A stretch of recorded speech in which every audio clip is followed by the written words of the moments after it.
नमस्कार, मी एम.सी. गुरु आपल्याकडे एक महत्त्वपूर्ण व्हिडिओ घेऊन आलो, ज्यामध्ये मुंबई महानगरपालिकेतर्फे जी काही 1846 पदाची भरती निघाली होती, त्यामध्ये जवळपास 90,000 विद्यार्थ्यांनी परीक्षा दिलेली आहे. त्यानंतर जे काही फायनल मेरिट लिस्ट येणार, त्यानंतर जे काही डॉक्युमेंट व्हेरिफिकेशन लागणार आहे, त्यासाठी कोणकोणते पत्रे लागणार, त्यासाठी ही माहिती. तर बघा, कागदपत्र पडताळणीच्या वेळेस तुम्हाला सर्वात प्रथम 10वीची तुमची मार्कशीट आणि सर्टिफिकेट हे लागणार आहेत. त्यानंतर 12वीची मार्कशीट आणि सर्टिफिकेट हे लागणार आहेत. त्यानंतर महत्त्वाचं तिसरं आहे बघा, टायपिंग सर्टिफिकेट. तर टायपिंग सर्टिफिकेट हे इंग्लिश आणि मराठीचे दोन्ही लागणार आहेत. इंग्लिश 30 आणि मराठी 30 असं दोन्ही सर्टिफिकेट लागणार आहेत. एखाद्या विद्यार्थ्याकडे इंग्लिश 40 सर्टिफिकेट असेल आणि इंग्लिश 30 नसेल, तर हा शेवटचा निर्णय निवड समितीचा असेल की इंग्लिश 40 सर्टिफिकेट हे ग्राह्य धरायचं की नाही. त्यानंतर महत्त्वाचे बघा, MSCIT सर्टिफिकेटसुद्धा लागणार आहेत. त्यानंतर डोमिसाईल सर्टिफिकेट, ज्या विद्यार्थ्याकडे डोमिसाईल नसेल तर त्यांनी ते डोमिसाईल सर्टिफिकेट काढून घ्यायचं आहे. डोमिसाईल सर्टिफिकेटसुद्धा लागणार आहेत, ते सुद्धा महत्त्वाचं आहे.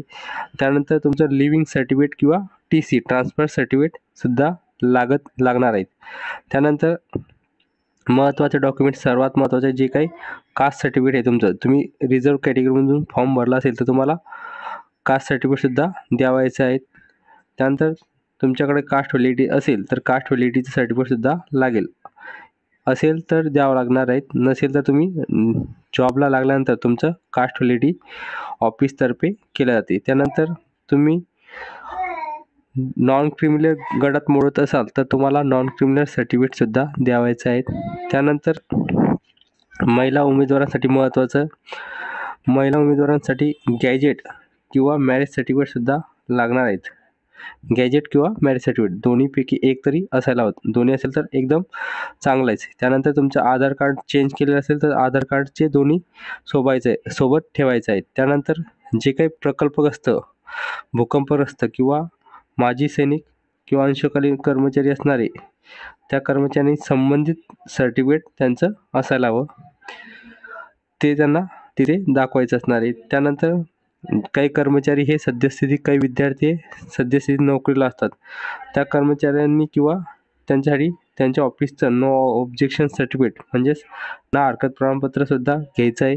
काही BMCची कर्मचारीसुद्धा हे एक्झाम देणार आहेत.